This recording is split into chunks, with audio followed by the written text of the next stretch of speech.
إلا الله وحده لا شريك له وأشهد أن محمدا عبده ورسوله اللهم همنا رشدنا وعذنا من شر نفسنا ربي زدنا علما نافعا وارزقنا فهمه اللهم فهم النبيين وحفظ المرسلين وإلهام الملائكة المقربين برحمتك يا أرحم الراحمين أما بعد الحمد لله.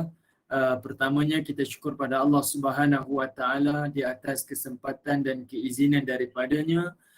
Sekali lagi dapat sama-sama kita bertemu di dalam majlis ilmu. Moga-mogalah Allah Subhanahu Wa Taala akan terus melimpahkan kebaikan demi kebaikan, kerahmatan, ketenangan, keberkatan dalam kehidupan kita insya-Allah. Amin ya rabbal alamin. Baik, ibu-ibu, bonda-bonda yang dirahmati oleh Allah Subhanahu Wa Taala. Saya lupa nak maklumkan awal, untuk pagi ni insya-Allah saya nak selesaikan tafsir surah Yusuf. Sepatutnya memang jadual pagi ni adalah berkaitan tentang ensiklopedia para Rasulullah. Tapi saya rancang untuk minggu ni kita selesaikan surah Yusuf. Nanti habis surah Yusuf nanti kita boleh bahaskan ensiklopedia para Rasulullah. Sebab ensiklopedia para Rasulullah tu dia memang panjang lah, sangat panjang. Jadi dia memerlukan sangat banyak masa untuk kita baca satu persatu dan mengambil teladan lah satu persatu. Jadi kita selesaikan. Jadi bila kita dapat selesaikan tu insya-Allah lah satu topik selesai, maka kita ambil masa yang ini ada untuk fokus kepada ensiklopedia para Rasulullah. Jadi saya minta maaf, lupa nak maklumkan kepada Bonda Ros, kepada Bonda moderator dan sebagainya lah, saya minta maaf. Jadi untuk pagi ini kita akan baca tafsir surah Yusuf. InsyaAllah saya akan cuba selesaikan. Dan kita boleh ibu-ibu Jadi kita bukalah surah Yusuf, surah yang ke-12. Dan kita akan tengok pada ayat yang kita berhenti hari itu pada ayat yang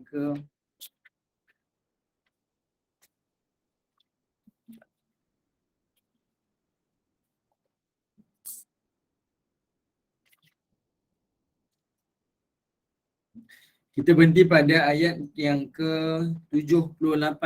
Betul ke? 78. Ke ada yang terlebih? Ada siapa yang buat catatan? Kalau ikut saya catatan, kita berhenti 78. Tahu mungkin dah selesai. 78 tak silap. Betul? Boleh? Okey, terima kasih. Okey, ramai kata boleh kan? InsyaAllah. Okey, baik. Ibu-ibu yang dirahmati oleh Allah SWT. Minta maaf, bukan 78. 78 dah selesai. Kita sampai Nabi Yusuf dah perkenalkan diri dia. Dan mereka pun dah ambil letak baju pada wajahnya. Okey, kita berhenti pada ayat 95 tempoh hari. Kita akan sambung pada ayat 96. Okay. Ayat yang berbicara berkaitan tentang Nabi Yaqub tu diletakkan baju di mukanya. Sudah kan ibu-ibu? Kita dah bincangkan hari tu. Anaknya ambil baju dan letak di wajah ayahnya tu, kita dah bincangkan. Sudah Ustaz. Sudah kan? Jadi kita berhenti ayat yang ayat 102 Ustaz. 102? Oh, dah lepas. Okey. Okey, baik. 102. Okey, baik. Kita akan sambung pada 102. Betul. Kita dah bincang ayat yang lain. Okey. Baik, sebelum kita nak bincang ayat 102 ni, kita patah balik sedikit. Perhatikan balik ayat sebelum ini. Okay. Ibu-ibu yang dirahmati oleh Allah Subhanahu Wa Taala, perhatikan ayat yang ke-96. Kita patah sedikit ke belakang. 96. Kita tengok di sini Allah Subhanahu Wa Taala bicara berkaitan tentang anak-anak Nabi Yaqub gembiralah pulang membawa kabar gembira kepada ayahnya kerana dapat bertemu dengan Nabi Yusuf AS. Dan Nabi Yusuf pun telah mengirimkan bajunya untuk diletakkan di muka ayahnya. Maka Allah Subhanahu Wa Taala bercerita kepulangan mereka itu dan Allah menggunakan gelaran kepada Abang Yusuf sebagai Al-Bashir, pembawa berita gembira.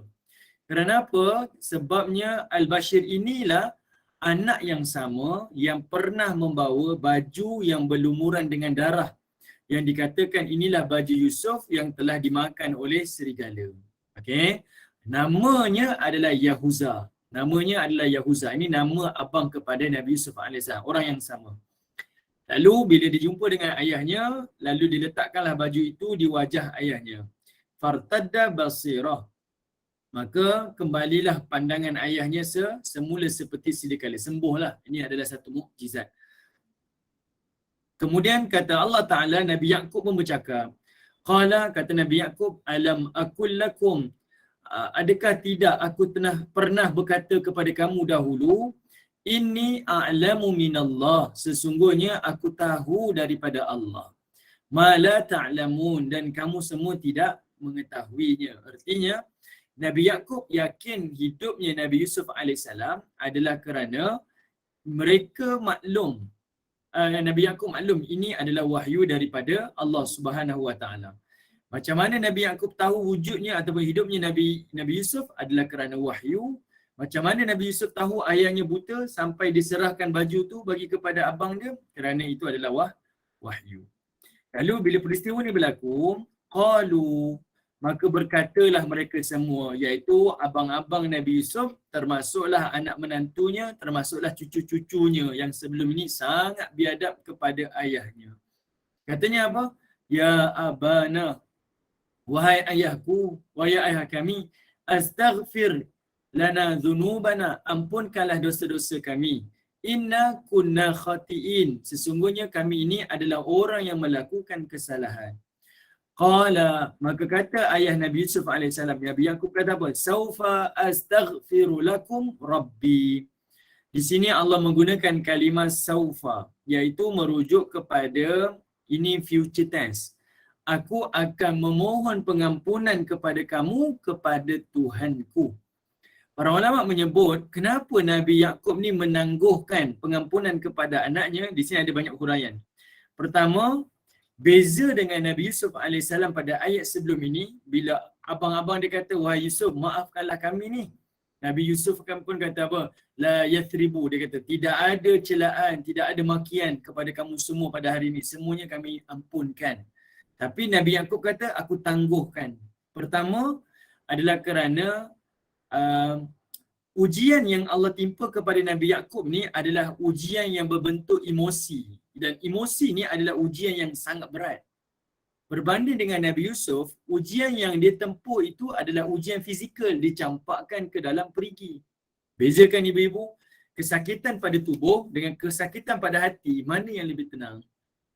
Mana yang lebih berat? Sudah tentu adalah ujian dari sudut hati ni, dari sudut perasaan kita. Itu yang dihadapi oleh Yaqub.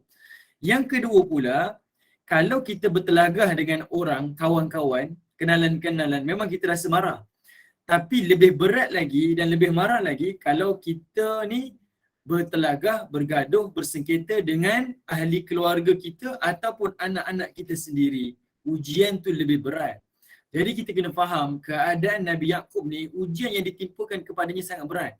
Sebab dia bukan bertelagah dengan orang lain. Dia bertelagah dengan anaknya sendiri. Dan ujian itu adalah berat kepada Nabi Yaqub AS. Dan yang kemudiannya, di sini juga merujuk kepada walaupun Nabi Yaqub ni dilayani tidak baik oleh anak-anaknya, kemudian ditipu oleh anak-anaknya, dilakukan sedemikian biadab anaknya kepada Nabi Yaqub AS, tapi Nabi Yaqub tunjukkan kepada kita teladan sebagai seorang ayah. Bagi dia, walaupun hatinya berat, tapi dia tak merasakan dosa itu berlaku kepada dia. Dia tak rasakan dosa anak tu kepada dia. Bagi seorang ayah, dia memaafkan. Bagi seorang ibu pun dia memaafkan. Dosa di sini adalah dosa anak dengan Allah Ta'ala. Sebab itu Abdullah bin Abbas sebut, kalimah ni, saufa astaghfiru lakum rabbi, adalah Nabi Yaqub menangguhkan pengampunan kerana dia nak minta kepada Allah pengampunan untuk anaknya pada waktu tahajudnya nanti. Untuk malam nanti dia kata, tak apa, saya akan minta untuk kamu semua pengampunan daripada Allah. Sebab dia tak rasa dosa itu pada dia. Dia rasa dosa anak dia kepada Allah Ta'ala. Sebab itu dia tawarkan dirinya untuk minta pengampunan anak-anaknya kepada Allah. Dan dia minta pada waktu yang paling terbaik. Ini perasaan seorang ayah. Okay, walaupun dah dicela, dihina, kan, seorang ibu macam itu juga. Jadi dia ada sifat pemaaf. Tapi yang dirasakan di sini adalah dosa anaknya kepada Allah. Sebab itu Nabi Yusuf menggunakan ayat yang positif, memujuk anak dia. Dia kata apa?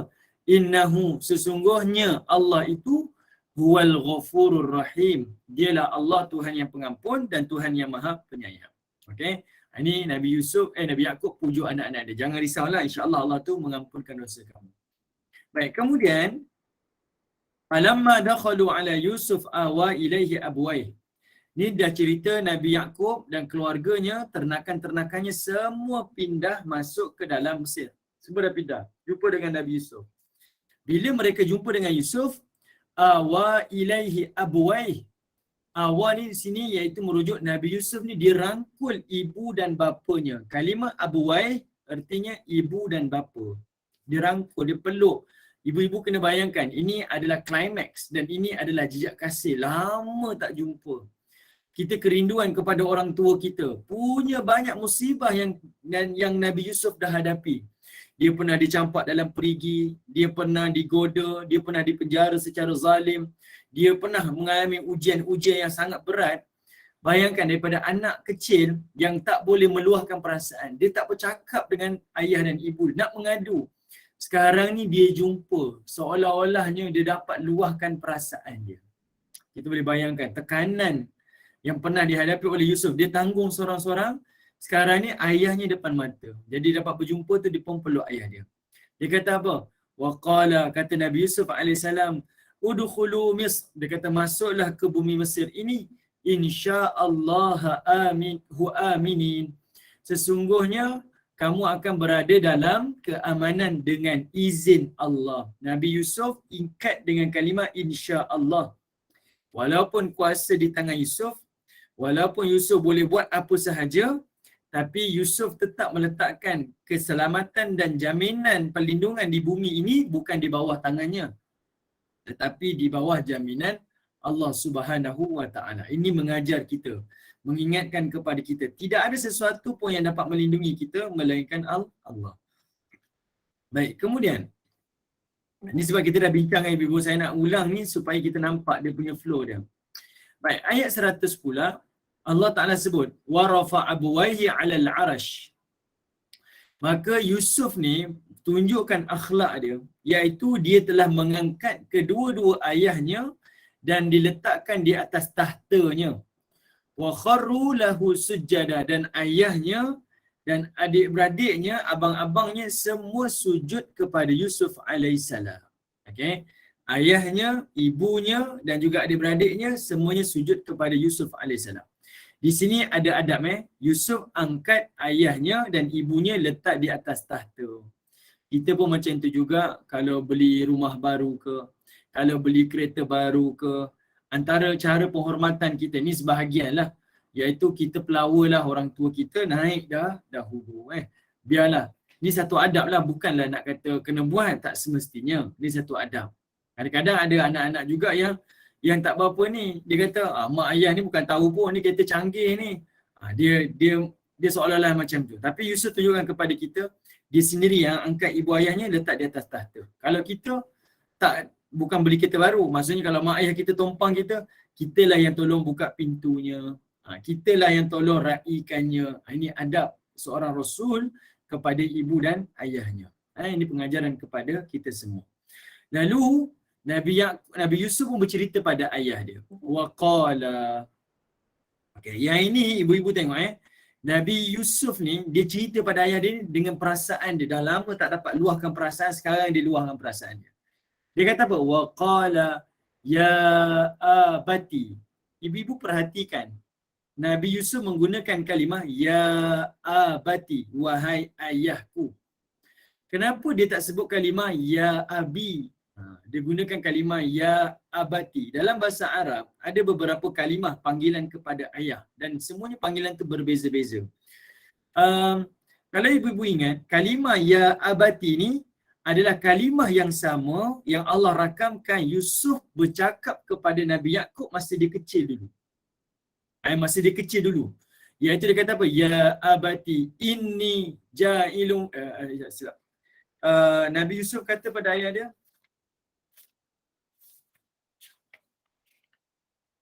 pada ayat yang keempat tu, Nabi Yusuf kata apa? Ya abati inni ra'aitu ahada asyara kawkaban wasyamsa wal qamara ra'aituhum li sajidin. Dia kata, wahai ayahku, aku lihat dalam mimpiku ada 11 bintang termasuklah bulan dan matahari telah sujud kepadaku. Inilah perkataan yang sama. Seorang anak pernah cakap dengan ayah dia, sekarang ni Allah ulang lagi sekali, anak tu panggil ayahnya ketika dia dewasa. Ibu-ibu kena nampak di sini betapa kuatnya bonding di antara Nabi Yusuf dengan Nabi Yaqub. Macam cerita dia masa kecil, dia mengadu pada ayah dia. Kan kita tengok anak-anak kita masa kecil ni macam mana. Kita ni dunia dia kan, ibu-ibu khususnya lah. Pergi tandas anak panggil ibu kan, nak tidur pun anak panggil ibu. Kita pergi pakai baju pun anak panggil ibu 24 jam. Sebab apa? Dunia anak-anak adalah ibu dia. Jadi Nabi Yusuf ni Allah rakam pada awal surah dulu, dia mengadu pada ayah dia. Dia mimpi apa? Saya mimpi ni ya, bla bla bla, dia cerita. Sekarang ni dia panggil lagi ayah dia. Ayah, saya ni pernah mengalami situasi bla bla bla. Dia pun cerita ujian-ujian yang pernah dia tempuh. Okay, ini perasaan. Dan ini kita boleh tengok macam mana seorang anak masa kecil, macam itulah anak tu bila besar. Dia ada rasa dengan ayah dia. Ada juga anak-anak yang tak pedulikan ibu ayah dia. Dia rasa apa yang dia alami ayah ibu dia tak tahu pun, tak perlu tahu, tak membantu. Tapi di sini Allah tunjukkan macam mana Yaqub mengajar anak dia sampai anaknya merasa betapa pentingnya peranan ayah untuk memberi nasihat. Jadi kitalah yang kena main peranan kan, supaya anak-anak kita ni rasa kita ada kebergantungan kepada kita. Nak buat satu keputusan, tanya kita dulu. Yang ni antaralah cara Nabi Yaqub didik kepada Nabi Yusuf AS. Dan kalimah ya abati, kalau ibu tengok, kita buat nota sikit. Dalam bahasa Arab, kalau orang Arab kata ya abi, wahai ayahku, itu adalah panggilan penghormatan.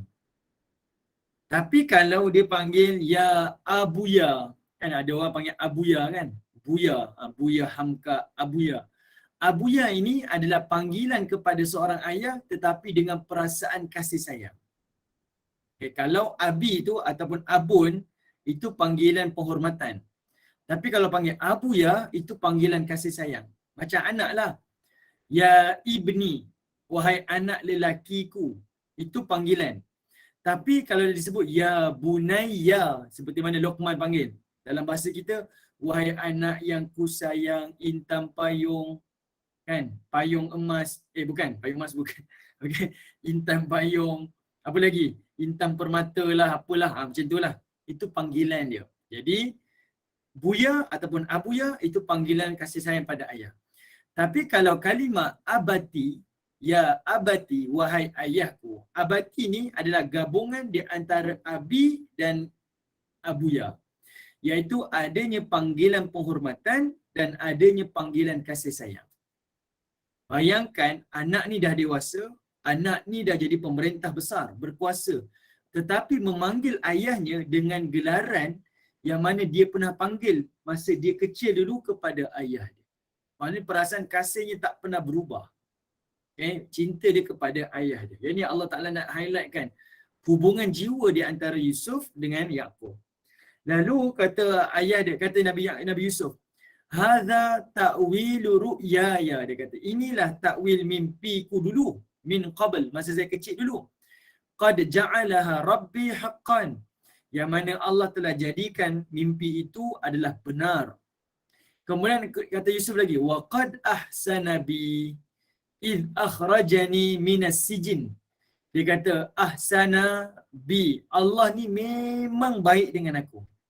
Ibu-ibu perhatikan Nabi Yusuf bila dia nak cerita ujian yang Allah tempuh pada dia, dia sebut Allah ni sayang pada dia, Allah ni baik pada dia. Kenapa ibu-ibu?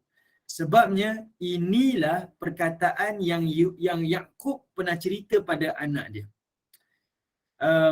Seorang ayah, kita bayang macam ni.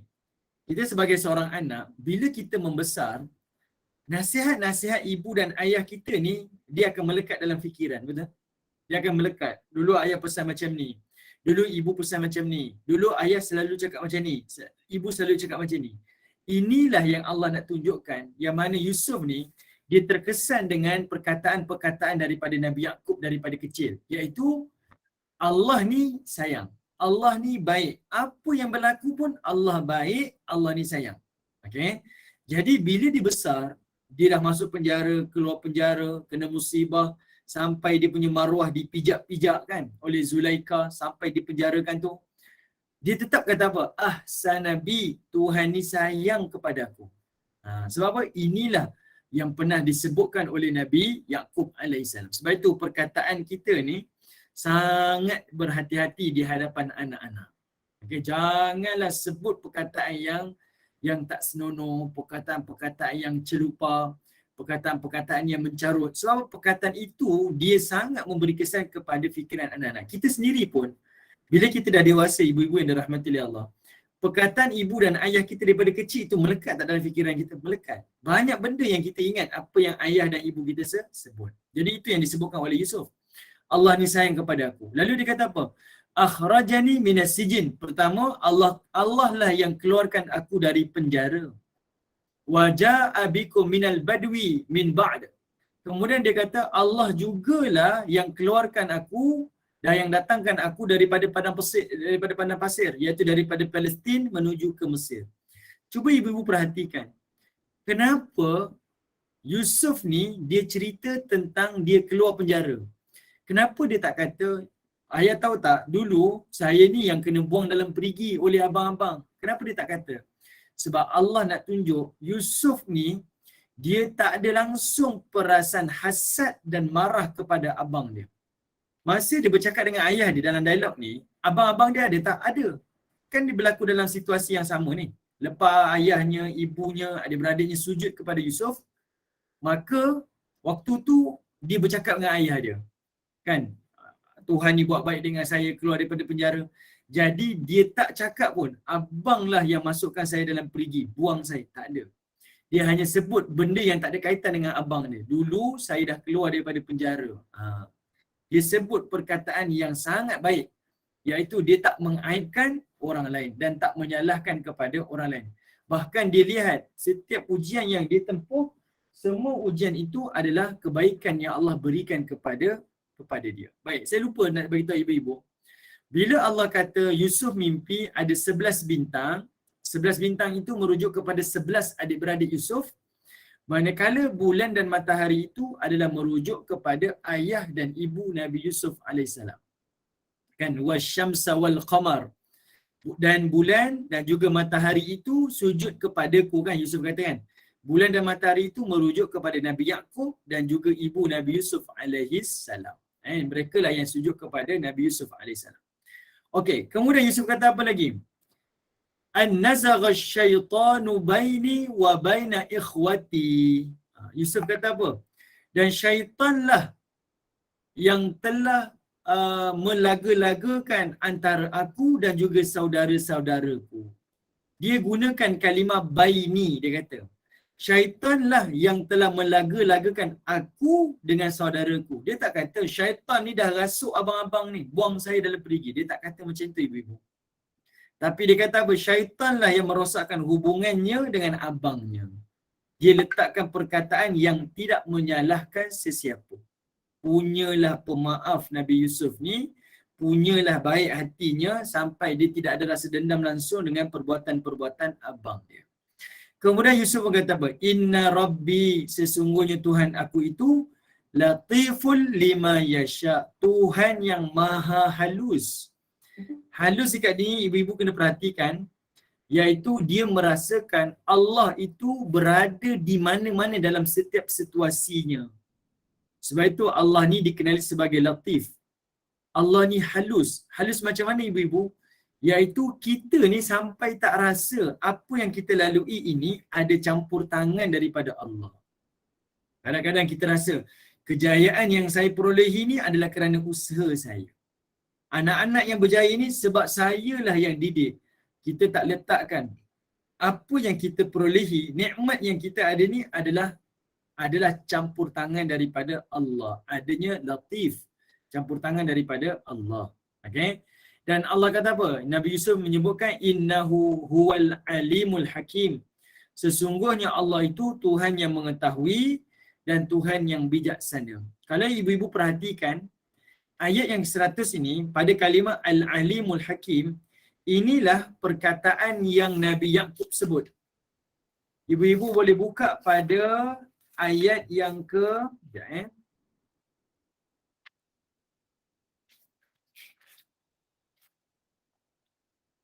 Kalau ibu-ibu buka pada ayat yang ke-6, Nabi Yaqub, bila Nabi Yusuf cerita tentang mimpi dia, apa pesan Nabi Yaqub? Kata Nabi Yaqub, iaitu dia kata, yajtabika rabbuka wa yu'allimuka min ta'wilil ahadith wa yutimmu ni'matahu 'alaika wa 'ala ali Yaqub kama atammaha 'ala abwaika min qablu Ibrahim wa Ishaq inna rabbaka alimun hakim. Dialog ayat 100 Nabi Yusuf ni adalah dialog yang ayah dia pernah sebut masa dia kecil dulu pada ayat yang ke-6 surah Yusuf. Kalau ibu-ibu perhatikan, ibu-ibu akan nampak. Sama. Bezanya, bila Nabi Yaqub kata apa? Allah ni akan berikan kepada kamu ilmu ta'wil ahadith. Ada beza ibu-ibu, ta'wil ahadith dengan ta'wil ru'ya. Kalau ta'wil ru'ya, itu maksudnya ta'wil mimpi. Pada ayat 100 ni, Nabi Yusuf kata ta'wil mimpi. Tapi Nabi Yaqub kata Yusuf ada kelebihan ta'wil ahadis. Ta'wil ahadis ni iaitu Nabi Yusuf ni dia ada kemampuan iaitu apa kita kata, dia ada kemampuan membaca peristiwa ataupun suasana. Maksudnya dia memiliki ketajaman fikiran dan ketajaman membaca keadaan. Istilah orang Melayu kata apa? Menakul lah. Dia tahu macam mana nak menakul peristiwa dan keadaan. Dia tengok peristiwa ni, Allah berikan dia mukjizat, iaitu dia tahu apa yang tersirat dan apa yang tersurat. Itu kelebihan. Itu namanya ahadith. Sama ada mimpi ataupun secara nyata, Nabi Yusuf ni dia boleh baca. Itu orang yang ada ketajaman fikiran dan ada ketajaman penglihatan dia. Kan ada orang kan, dia boleh baca keadaan, dia boleh baca situasi, dia boleh baca ekonomi, dia boleh baca suasana keadaan, macam-macam lah. Itu yang kelebihan yang Nabi Yusuf ada. Dan itu yang ayah dia kata. Dan kata Nabi Yaqub dulu masa dia kecil, semua ini adalah nikmat yang Allah pernah beri kepada Ibrahim, Ishaq dan juga keluarga Yaqub. Dan Nabi Yusuf tersebut, apa yang dia tempuh, dia keluar daripada penjara, keluar daripada Palestin ke Mesir, kemudian syaitan ganggu hubungannya adik-beradik. Dia kata inilah ujian yang Allah pernah tempuh kepada Ibrahim dan juga kepada Ishaq dan juga kepada Yaqub. Sama. Dan last sekali ayat dia kata apa? Rabbaka alimun hakim. Tuhan kamu itu baik, Tuhan kamu itu tahu dan Tuhan kamu itu bijaksana. Kalau ibu-ibu perhatikan ayat 6, Allah menggunakan perkataan Nabi Yaqub tu adalah alimun hakim tanpa huruf alif lam. Tak ada huruf alif lam. Okey. Tapi pada ayat 100 Allah menggunakan ucapan Nabi Yusuf adalah dengan alif lam. Ibu perhati kat sini. Al-alimul hakim. Ada alif, ada alif lam kan? Ini ucapan Yusuf. Tapi ucapan ayah dia dulu tak ada alif lam. Kalau ibu tengok kat sini tak ada alif lam. Nampak ni? Ayah dia kata alimun hakim secara umum. Kenapa? Sebab ayah dia nak bagi tahu Allah ni tahu, Allah ni bijaksana, benda yang umum. Umum nakirah. Kata nama am, dia umum. Sebab apa kamu tak tempuh. Sekarang ni Nabi Yusuf dah menempuh segala macam ujian daripada Allah dan dia sendiri mengakui yang mana Allah itu secara khas adalah memanglah Tuhan yang mengetahui dan Tuhan yang maha bijaksana. Ini adalah satu gambaran kepada kita. Apa yang ayahnya kata memang melekat di fikiran. Okey, apa yang ayahnya kata melekat di fikiran seorang anak. Okey.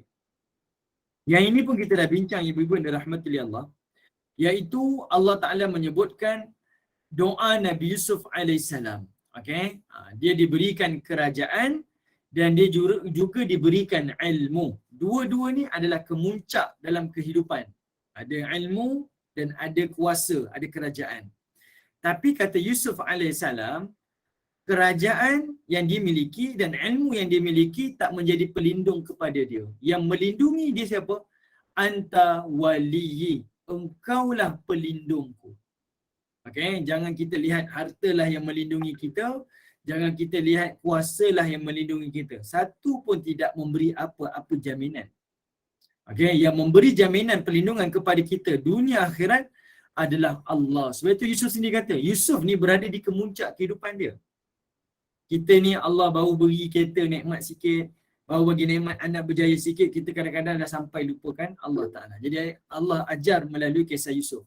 Yusuf ni Allah beri nikmat, dia berada di kemuncak. Dia kata apa? Apa yang saya miliki ni tak ada jaminan pun. Sebab apa? Wa tu'izzu man tasha' wa tudhillu man tasha'.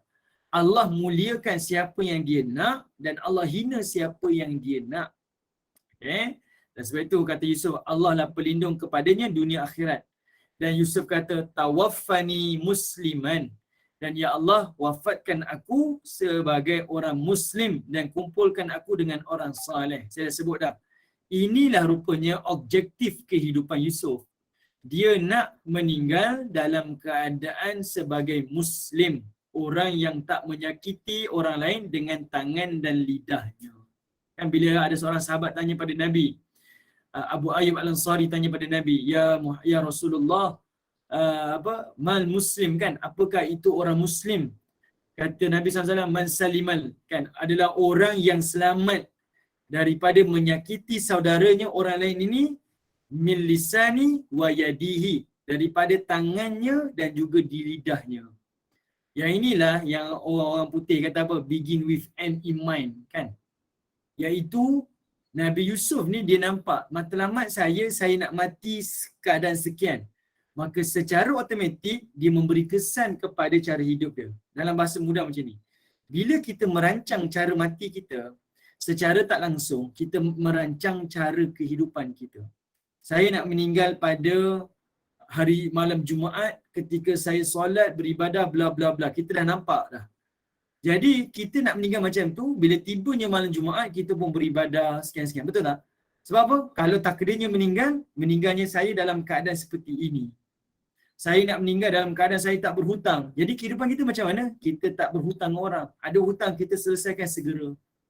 Saya nak meninggal dalam keadaan orang kata saya ni orang baik. Saya tak nak ada orang ni cakap saya ni jahat.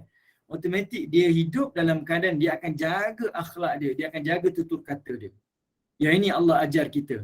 Kita merancang cara mati kita, automatik secara tak langsung kita juga sedang merancang cara kehidupan kita. Okey? Yang inilah antara yang Allah tunjuk kepada kita. Baik, kemudian ayat yang ke-102 ni ibu-ibu, sampailah ayat yang akhir, yang ini Allah Ta'ala berbicara berkaitan tentang Allah nak memujuk Nabi SAW. Allah memujuk Nabi. Allah kata apa? Ni sebab Nabi SAW ni orang tuduh macam-macam kan. Sebab turunnya surah Yusuf ni adalah ketika tahun ke-10 kenabian. Yang dikenali sebagai Amul Huzun, tahun duka cita kepada Nabi. Setelah kewafatan Abu Talib, setelah kewafatan Khadijah, setelah Nabi SAW ni dah 10 tahun dakwah di kota Mekah, orang Mekah ni cela Nabi. Halau Nabi, halang Nabi daripada masuk kota Mekah dan sebagainya. Macam-macam lah yang ditimpa pada Nabi. Lalu Allah kata apa? Zalika min anba'il ghaib. Kata Allah Ta'ala, itulah cerita-cerita kisah Yusuf ini. Zalika ni adalah isim isyarah yang merujuk kepada itu. Benda yang jauh ni. Cerita Yusuf ni. Anba'il ghaib. Ibu perhatikan kalimah anba'. Anba' ni artinya berita-berita. Okey. Dalam bahasa Arab ada dua. Satu namanya khabar, berita. Orang Melayu kata surat khabar. Kan, khabar ni berita. Satu lagi adalah naba' pun berita. Okay. Satu lagi adalah naba' pun berartinya berita. Sebab bezanya, kalau khabar itu adalah berita-berita kecil. Kalau naba' itu adalah artinya berita-berita besar, berita-berita utama, berita yang paling viral. Sekarang ni berita apa yang paling viral dekat Malaysia ni? Saya pun tak tahulah berita apa yang tengah viral kan. Kalau berita tu tergempar, semua orang tahu. Itulah namanya naba'. Dan sebab itu para nabi ini dikenali sebagai nabi. Nabi ni datang daripada kalimah naba, iaitu orang yang membawa berita besar. Ada satu surah dalam Quran kan, surah An-Naba, iaitu surah berita besar. Naba tu artinya berita-berita utama. Dan nabi artinya orang yang membawa berita besar, cerita tentang hari akhirat. Jadi Allah kata berita-berita ini adalah berita ghaib. Berita-berita ghaib yang diwahyukan kepada engkau. Wa ma kunta ladaihim, sedangkan engkau wahai Muhammad tidak bersama mereka. Kau tak ada pun dengan abang-abang Yusuf. Iz ajma'u amrahum wa hum yanqurun, ketika mana mereka berkumpul dan mereka telah putuskan untuk melakukan rancangan jahat kepada Yusuf AS. Nabi ada ke tuan-tuan? Tak ada. Tapi macam mana Nabi tahu dialog? Siapa yang kata, abang sulung yang kata, abang yang kemudian kata apa, adik bongsu kata apa. Semuanya Nabi tahu dan diwahyukan. Kita sendiri baca kan? Surah Yusuf ni bukan surah yang sekadar cerita, tapi dirakamkan dialog. Seolah-olahnya macam Nabi ada dalam kisah itu. Yang inilah Allah nak tunjukkan kepada Nabi Muhammad, cerita ni cerita ghaib dan kamu seorang je tahu. Kerana apa? Ia adalah wahyu. Saya bagi contoh macam ni ibu-ibu. Saya bagi contoh macam ni. Kalau kita berdakwah, okey, contohlah saya berdakwah. Saya pergi satu tempat, saya ceramah. Contohlah saya pergi satu tempat, saya ceramah. Saya ceramah tu yang datang 2 orang je. Contohlah saya ceramah yang datang 2 orang. Kalau saya lah sejujurnya saya tak kisah berapa ramai pun. Kan ceramah tetap ceramah lah, kita buat kerja dakwah kan. 2 orang ke tak kisahlah.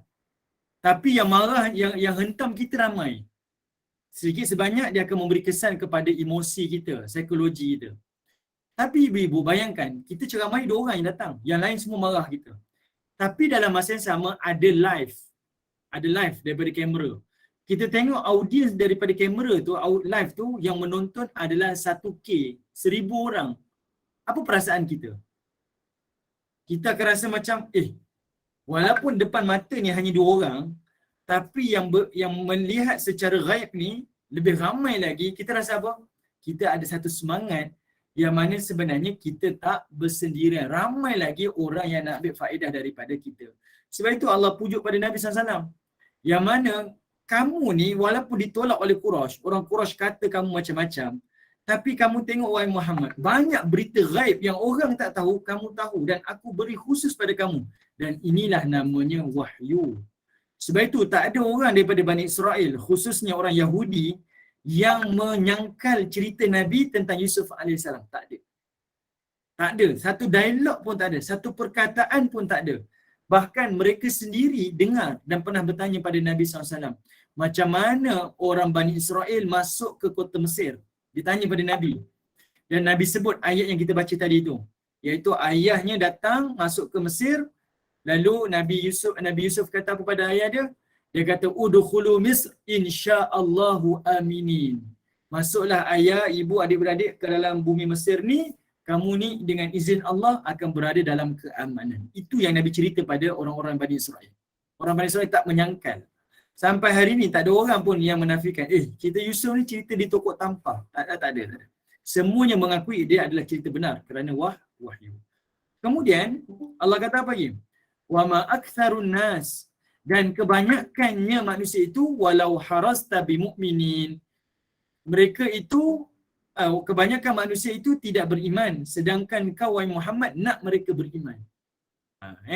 Sebab nak tunjukkan kepada kita, ramai orang tahu cerita ni, ramai orang mengakui, tapi ramai yang tak nak beriman kepada Allah dan Rasul. Masih lagi menafikan, masih lagi mengatakan ini adalah perkara yang tidak benar dan sebagainya. Sedangkan keterangan-keterangan telah terbukti di hadapan mereka.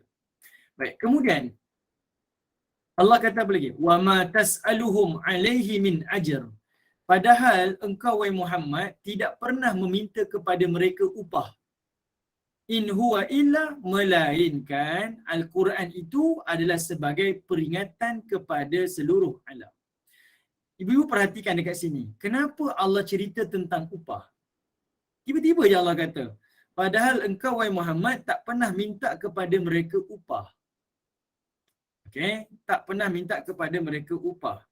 Upah tentang ajaran Al-Quran. Sebahagian orang berpegang tuan-tuan, dekat sini saya minta maaf sebut iaitu dia mengatakan kalau mengajar agama ni tak boleh minta upah, contoh kat sini kan.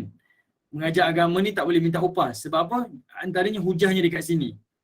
Nabi ni tak pernah minta sebarang upah tentang ajaran Al-Quran. Dekat sini saya tak nafikan. Ada pengajian yang berbayar, ada pengajian tak berbayar. Para ulama kita mengharuskan. Okay? Sebab ini adalah maslahah. Yang Nabi masukkan dekat sini, yang Allah masukkan dekat sini, kenapa Nabi tak minta upah? Adalah pada konteks zaman Nabi. Zaman Nabi, Nabi bersaing dengan tukang-tukang sihir. Nabi bersaing dengan tokoh-tokoh, bomoh-bomoh, pawang-pawang. Yang mana mereka ni adalah orang yang menilik nasib dan menilik masa depan. Menggunakan perantaraan jin yang mencuri berita-berita daripada langit. Dan setiap orang yang jumpa mereka meminta kabar daripada langit ni, tolong tilik saya, tolong bagi tahu masa hadapan saya tu, jin-jin ni, tukang-tukang bomoh ni, pawang-pawang ni akan meminta upah. Kalau kamu nak aku cerita benda ghaib, bagi upah dulu, bagi pengeras dulu. Tapi Allah kata pada Nabi dan bagi tahu pada orang-orang Quraisy, Muhammad cerita ghaib dengan panduan wahyu yang lebih tepat. Tapi Nabi tak pernah pun minta upah, melainkan ini adalah zikrun, sebagai peringatan kepada seluruh alam. Ini peringatan, ini bukan kepentingan peribadi. Ini bukan kerana Nabi ini nak jadikan ia sebagai pekerjaan. Tidak. Nabi ini diutus sebagai orang yang bertanggungjawab mendakwah kepada umat manusia. Okay, yang itu yang Allah Ta'ala nak ingatkan kepada kita. Okay, baik. Kemudian, Allah sambung lagi tuan-tuan. Wa ka'ayyim min ayatin fis samawati wal ard yamurruna 'alaiha wa hum 'anha mu'ridun. Kata Allah Subhanahu wa taala, dan berapa banyak tanda-tanda kekuasaan Allah di langit dan di bumi. Kenapa Allah sebut as-samawati wal ard? Tanda-tanda kebesaran Allah di langit dan di bumi. Baik, kekuasaan Allah di langit ni iaitu orang Arab. Mereka ni kan orang berdagang. Bila dia berdagang, dia tidak ada panduan. Melainkan ways dia, kompas dia adalah di langit. Dia tengok bentuk bintang, dia tengok pergerakan langit dan sebagainya, maka dia dapat isyarat. Dan orang-orang Madinah pun macam tu juga.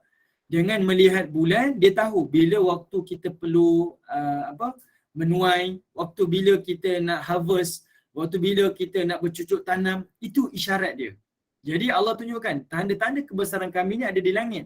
Apatah lagi ada peredaran siang dan malam. Dan Allah sebut, ada juga kekuasaan kami di bumi. Dekat mana yang datangnya kuasa Allah di bumi ni? Selain daripada Allah lah yang menghidupkan dan mematikan makhluk, antaranya Allah datangkan kekuasaan Allah melalui kerenah dan perangai manusia. Kalau kita tengok kisah Yusuf ni ibu-ibu, berulang tak perangai ni dalam kehidupan kita? Berulang. Allah nak bagi tahu pada Nabi SAW, apa yang berlaku dalam keluarga Yusuf, itu juga berlaku pada zaman kamu. Macam mana Quraisy tentang kamu. Dan kita yang membaca ni pula, kita pun nampak benda ni pun berlaku dalam kehidupan kita. Sebab itu, kita boleh tengok Quran ni dia sangat sempurna. Kalau kita ni dikhianati oleh adik-beradik, kita boleh belajar daripada kisah Nabi Yusuf AS. Kalau kita ni dikhianati oleh kawan-kawan, kita boleh belajar daripada kisah Nabi Isa AS. Kan? Ni para Nabi ni. Kita berkawan baik, tiba-tiba dikhianati oleh kawan. Siapa teladan kita? Nabi Isa. Kita buat macam ni, dikhianati oleh adik-beradik. Siapa pengajaran kita? Nabi Yusuf AS. Ini semuanya menjadi pengajaran-pengajaran kepada kita semua. Okay? Kemudian Allah sambung lagi. Allah kata, yamurruna 'alaiha, akan tetap, okay. Yamurruna 'alaiha wa hum 'anha mu'ridun. Dan kamu ni menyaksikan sambil melalui tempat-tempat mereka. Dekat mana ibu-ibu? Iaitu Allah nak tunjukkan, orang Quraisy ni kan orang berdagang, orang berniaga. Mereka ke Syam, mereka ke Yaman. Mereka lalu dengan laluan-laluan ni. Mereka tengok kesan-kesan umat-umat yang terdahulu. Kisah Nabi Saleh, kisah Nabi Hud, kisah Shu'aib. Semua mereka nampak. Tanda-tanda pun nampak. Tinggalan-tinggalan pun nampak. Dan kita pun sama. Kita dah pernah sampai ke Medan Uhud. Kita dah pernah sampai ke Medan Khandaq. kita sampai dah ke rumah-rumah Nabi SAW, kita dah sampai dah ke kota Mekah, kita dah naik dah Jabal Abi Qubais. Semua kita nampak. Datang pengajaran tak? Allah tegur. Wahum anha muqridun. Kebanyakan mereka tak hirau dan kebanyakan mereka tak gunakan akal untuk berfikir. Turun kepada orang Quraisy dan juga memberi teguran kepada kita. Kita nampak tak tanda kenabian? Kita nampak tak tempat kelahiran Nabi? Kita nampak tak tanda tempat-tempat peperangan Nabi? Nampak. Ambil pengajaran tak? Jarang-jarang. Sampai ke medan Uhud. Kita buat apa? Adakah kita rasa sedih membayangkan situasi yang getir tu? Kadang-kadang kita tak pegang buku sirah pun. Kita sibuk pegang telefon, tangkap gambar. Paling kuat nanti turun bawah, pergi pasar, beli kurma lah, beli tasbih lah, beli mainan lah. Di medan Uhud tu kalau difahami ceritanya, kita akan sangat-sangat duka cita. Dan Nabi SAW sendiri sebut, yang mana 70 sahabat Nabi yang meninggal syahid dalam peperangan Uhud tu sangat menduka citakan Nabi. Kalau kita betul-betul hayati, kita akan rasa apa? Hati ni rasa macam sebab nak membeli belah pun tak rasa lalu, tuan-tuan. Tapi hari ni orang membeli belah tu lah yang paling seronok sekali kan. Medan, apa-apa lagi kalau dekat medan Uhud tu. Mesti nak beli kurma, mesti nak itu. Sedangkan kita tak mengambil pengajaran daripada tempat tu. Sekadar dengar sambil lalu sahaja. Yang ini teguran-teguran daripada Allah. Walaupun ayat ni khusus kepada Quraisy, namun umumnya kepada kita semua. Lalu Allah sebut lagi, wa ma yu'minu aktsaruhum billah illa wa hum musyrikun. Dan dan kebanyakan mereka tidak beriman kepada Allah, melainkan mereka ini tetap mempersekutukan Allah Subhanahu wa taala. Ini kalangan-kalangan Quraisy lah, kalangan-kalangan daripada Bani Israel. Dah datang dah keterangan, dah datang dah bukti, kalau mereka fikir mesti akan terima kebenaran. Tapi mereka tetap, kata Allah Ta'ala, masih lagi menjadi musyrik. Allah sebut ni sebab Allah nak bagi tahu pada Nabi, kamu cakaplah macam mana Muhammad, kamu jalanlah kerja dakwah kamu. Orang beriman tak beriman, jangan risau. Sebab apa? Allah sendiri kata, wa ma yu'minu aktsaruhum billah illa wa hum musyrikun. Memang kebanyakan mereka tak beriman. Jangan risau part tu. Jangan rasa kecewa, jangan putus asa. Bukan kerana kamu tak perform, tapi kerana memang itu sikap dia. Memang akan kebanyakan majoritinya tidak akan beriman. Okey? Baik, kemudian Allah sebut lagi. Kata Allah Subhanahu wa taala, afa aminu an ta'tiyahum ghashiyatun min azabillah aw ta'tiyahumus sa'atu baghtatan wa hum la yash'urun. Kata Allah Subhanahu wa taala, kenapa mereka bersikap macam tu? Adakah mereka berasa aman dari didatangi azab Allah yang akan meliputi mereka, atau akan didatangi hari kiamat secara mengejut sedang mereka tidak menyedari? Yang ini Allah bagi tahu. Kenapa mereka ni boleh bersikap demikian? Masih lagi dah nampak kebenaran, dah dengar kebenaran tapi tetap lagi musyrik. Sebab apa? Sebab dunia ni, bumi yang dia pijak ni stabil. Langit yang dijunjung ni kukuh. Sebab itu dia tak rasa pun yang mana adanya ancaman iaitu azab, kata Allah, ghasyiyah. Ghasyiyah ni iaitu azab yang akan meliputi. Okey? Dan dia tak akan rasa dengan adanya kedatangan kiamat secara mengejut, baghtah. Kita sendirilah ibu-ibu. Dengar azan, ada orang terus solat. Ada orang masih lagi main handphone. Ada orang masih lagi tengok telefon, tengok TV. Kenapa? Adakah dia tak beriman? Beriman. Tapi ada kalanya kerana dia tak rasa terancam. Dia tak rasa terancam. Dia masih lagi duduk di rumah yang selesa. Dia masih lagi duduk, masih lagi boleh makan. Dia masih lagi boleh bernafas. Itu menyebabkan dia rasa tenang. Jadi Allah tegur ni. Kenapa manusia jadi macam ni? Muhammad, kamu kena ingat. Mereka ni sebab merasa aman daripada kedatangan azab, merasa aman daripada kedatangannya hari kiamat.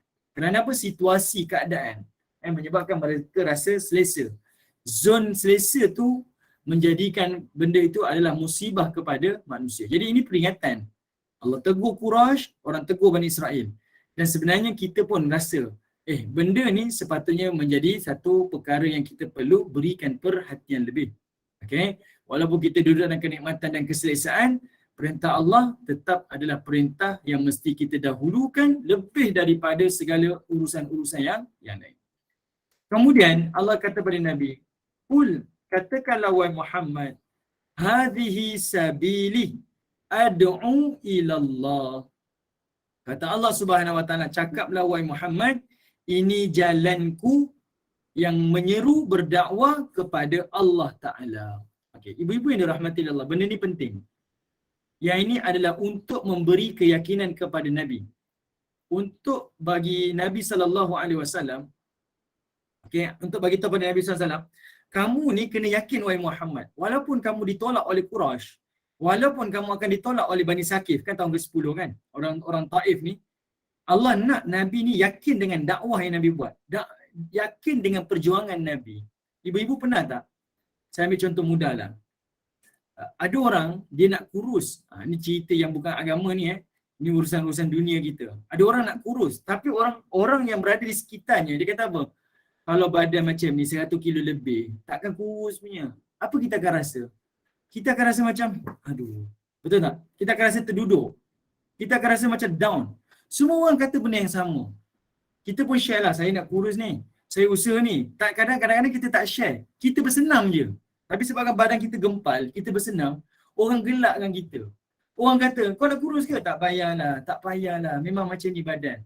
Lepas tu kita pula duduk di zon selesa pula. Makanan memang ada, boleh beli apa sahaja, kedai makan banyak. Apa yang kita rasa? Lama-lama kita akan down. Kita akan rasa betul-betul lemah. Betul? Tapi Allah memberikan keyakinan pada Nabi SAW. Cakap pada orang Quraisy, hadhihi sabili, ini jalanku. Ini jalanku. Dan jalan ini adalah menyeru kepada Allah Ta'ala. Okay? Menyeru kepada Allah Ta'ala. Okay? Supaya apa? Jangan cakna apa orang cakap. Biar terus. Tetap di atas perjuangan. Sebab itu Nabi ni Allah kata, kul, perintah pada Nabi, cakap wahai Muhammad, ini jalanku. Allah sendiri yang perintah. Bukan Nabi sebut. Allah sendiri perintah. Untuk membina keyakinan pada Nabi. Tetap teguh di atas jalan dia. Maksudnya Allah mengiktiraf track dakwah Nabi tu, track perjuangan Nabi tu, Allah Ta'ala setuju. Itu jalannya. Ikut. Memang payah. Memang susah. Tapi jalan terus. Move on. Jangan ambil cakna. Sebab itulah jalan. Proses kepada kejayaan. Okay? Proses kepada kejayaan. Memang akan ada halangan-halangannya, obstacle-nya. Teruskan perjuangan dia. Sebab itu Allah perintah macam itu pada Nabi. Dan satu lagi Allah ikat. Ad'u ilallah. Ad'u ilallah. Jalan ini adalah menyeru kepada Allah. Dan ini peringatan kepada seluruh pendakwah. Kita berdakwah bukan membawa masyarakat kepada kita. Bukan membawa masyarakat takdis, menyucikan kita. Bukan membawa masyarakat kenal kita.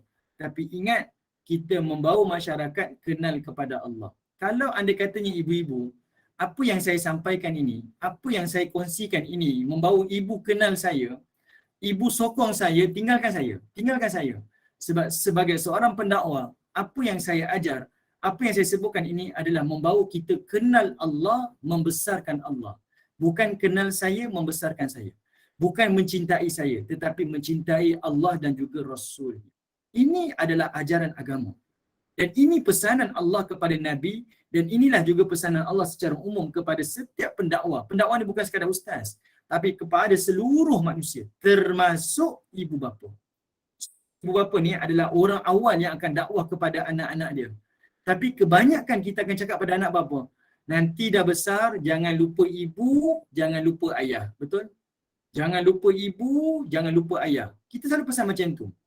Tapi sebenarnya yang kita perlu pesan pada anak-anak kita, kenalkan kepada Allah, kenalkan anak kita kepada Rasul. Bila anak kita kenal Allah dan kenal Rasul, percayalah ibu-ibu, anak-anak akan kenal kita. Dan lebih utama lagi, anak-anak akan kenal siapa dirinya. Kerana apa? Bila anak kita kenal Allah, dia akan baca Quran. Dia akan tengok ayat-ayat Quran yang mana Allah tegur. Allah ingatkan, wa'ausaina Allah Ta'ala kata, aku wasiatkan kepada kamu biwalidayhi ihsana, untuk berbuat baik kepada kedua ibu bapa kamu. Dia akan jumpa ayat-ayat Quran, Allah perintah supaya buat baik pada ibu bapa. Automatik anak-anak akan dengar cakap ibu bapa. Bila anak-anak kita kenal Rasul, dia baca hadis yang mana Nabi kata apa? Redha Allah terletak pada redha ibu bapa. Kemurkaan Allah terletak kepada kemurkaan ibu bapa. Automatik anak-anak akan taat kepada ibu bapa dia. Dan lebih utama, dia akan kenal siapa diri dia. Sebab itu mana-mana pendakwah, termasuklah kita sebagai ibu bapa, yang bukan ustaz-ustaz pun, yang bukan ustazah-ustazah pun. Mad'u kita, audiens kita, bukan bawa kepada kita. tapi bawa kepada Allah dan bawa kepada Rasul. Okay? Bawa kepada Allah dan bawa kepada Rasul. Ini adalah ingatan. Kemudian Allah kata apa? Ala basiratin ana wa manittaba'ani wa subhanallahi wa ma ana minal musyrikin. Dan kata Allah Subhanahu wa taala yang mana menyeru manusia umumnya kepada Allah dengan membawa basirah. Okey, kalimah basirah dekat sini adalah bererti keterangan, bukti ayat-ayat Al-Quran yang jelas. Okey. Wa subhanallah, maha suci Allah, wa ma ana minal musyrikin, kata Nabi, dan aku ni bukanlah orang yang mempersekutukan Allah dengan sesuatu yang lain. Okey, ini ingatan daripada Nabi sallallahu alaihi wasallam. Baik. Tuan-tuan yang dirahmati oleh Allah Subhanahu wa taala. Tengok ayat yang berikutnya. Kat sini ada ayat, kita ada 3 ayat. Kat sini ibu-ibu, perbahasan sini panjang. Sebab apa? Allah kata apa? Wa ma arsalna min qablika illa rijalan nuhi ilaihi min ahli al-qura. Allah menyebutkan tidak ada rasul yang kami utuskan sebelum kau melainkan dia adalah lelaki. Dan dia adalah ahlul qura, penduduk kampung ni. Okey? Maksudnya apa ibu-ibu? Allah menyebutkan ada 2 ciri rasul. Pertama, dia lelaki, dan yang kedua, dia adalah penduduk bumi, maknanya manusia. Kan orang Quraisy kata apa? Muhammad, kalau kamu Nabi, sepatutnya Nabi tu datang daripada langit. Sepatutnya Nabi tu datang daripada langit. Sepatutnya lah. Tapi Allah menafikan. Allah kata apa? Nabi yang kami pernah hantar sebelum kau, Muhammad, dia adalah lelaki dan dia adalah penduduk bandar. Maksudnya orang bumi lah, manusia. Dia bukan malaikat. Malaikat bukan rasul. Jadi ada 2 ciri Nabi kat sini. Lelaki dan juga manusia. Sebab apa? Ada sebahagian manusia berpandangan Nabi dan Rasul, Nabi khususnya, ada juga daripada kalangan wanita. Dan pandangan ni tertolak, tuan-tuan. Walaupun ada sebahagian ulama mengiyakan. Sebab antaranya dia kata apa? Yang Nabi wanita ni antaranya Asiyah, isteri Firaun. Antaranya Maryam. Antaranya yang lain, siapa lagi? Kalau tak daripada tafsiran ni, ya,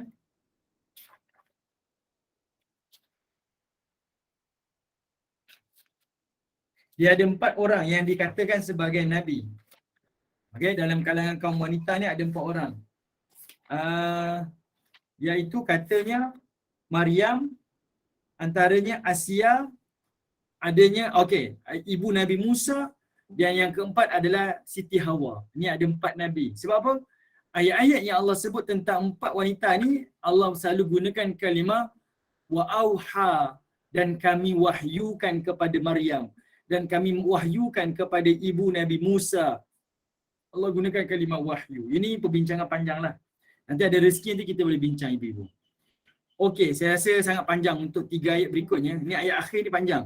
Saya tak dapat nak habiskan. Saya tak dapat nak habiskan. Sebab kita pun dah 9, 18.